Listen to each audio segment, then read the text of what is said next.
Joan of Arc was born in 1412 in Domremy, northern France. She was born a prisoner of an outdated social structure into a poor family with beliefs of spirituality that influenced Joan from an early age. Joan never learned how to read or write, kept in the shadows of simplicity, and spent most of her time working on her family's farm. She lived a fairly ordinary life apart from her great piety, strength, and courage for which she became known. Around the age of 12, Joan began to claim receiving visions of guidance from Catholic saints Michael, Catherine, and Margaret, who urged her to aid the French rulers in defending her country. They also expressed that Joan must see Charles VII crowned king in the city of Reims. Despite her strong beliefs and religious upbringing, Joan did not act on any of the spiritual guidance she was given, showing that she was still living in a cave of passiveness. Outside this cave of passiveness, France was entrenched in the turmoil of war. For years, the uncrowned French Dauphin, Charles VII, had been fighting with English ruler Henry V and his family for the crown of France. Charles and his forces were losing power in many battles of the Hundred Years' War, as Henry, allied with the Duke of Burgundy, conquered much of France. It was during this time that Joan made her first attempt to escape this cave of passiveness to help save her struggling country from defeat. After an especially strong spiritual vision, in the spring of 1428, Joan finally tried to follow the advice she'd been offered. She traveled from her hometown to the city of Vaucouleurs in attempts to join the Dauphin's forces and defend France. 16-year-old Joan seemed unworthy through the eyes of judgment and was sent back home. Joan proved her determination and strength by returning 1 year later, attempting to break free from the chains of prejudice, again trying to offer her help to the Dauphin. Despite accepting her into his court, Charles was skeptical of Joan's supposed spiritual power. To test her, he disguised himself amongst his court in order to see if Joan could identify him as the one her visions had urged her to help. Through the lens of divine power, Joan was able to identify him easily and impress Charles so much that in his desperate state, he was finally willing to accept her guidance. Charles equipped Joan with her own set of troops, the sword of a deceased saint, and white armor of divine protection.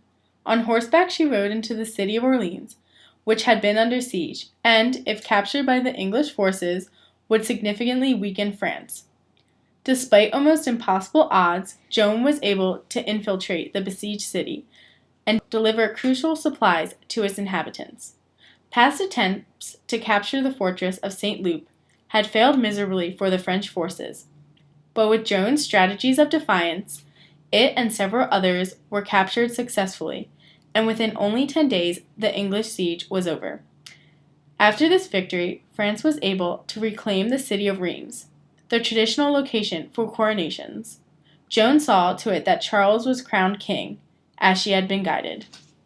For many years prior to Joan's participation in the Hundred Years' War, a prophecy circulated stating that a young armed maiden from the north would save France. After she was able to escape the cave of passiveness and prove victorious at Orleans, many believed Joan was the answer to this legend. Already brought into the light of empowerment and action, Joan was content. She wanted to return home, having already fulfilled her own destiny of leadership, as told to her by God. But Charles and other nobles of the French court urged her to continue fighting and directing their forces. Joan accepted and, though hesitant, was brought back into the cave of passiveness. Through a series of battles, she motivated the weak French forces into action and helped them claim 6 victories out of the next 9 they fought. Despite Joan's innate ability to motivate the French soldiers in actions of heroism like her own, she ultimately faced the struggle that comes with spreading those beliefs to others. As the Hundred Years' War came to an end, she was sold away to the English and kept hostage in the shackles of resentment for her success. She was put on trial, charged with witchcraft and heresy, amongst other things, and burnt at the stake of oppression when she was only 19 years old. The cruel nature of Joan's death provided a final motivation to drive out English forces, and was considered an injustice to many. Years after, a French pope re-examined her trial, and she was named a saint.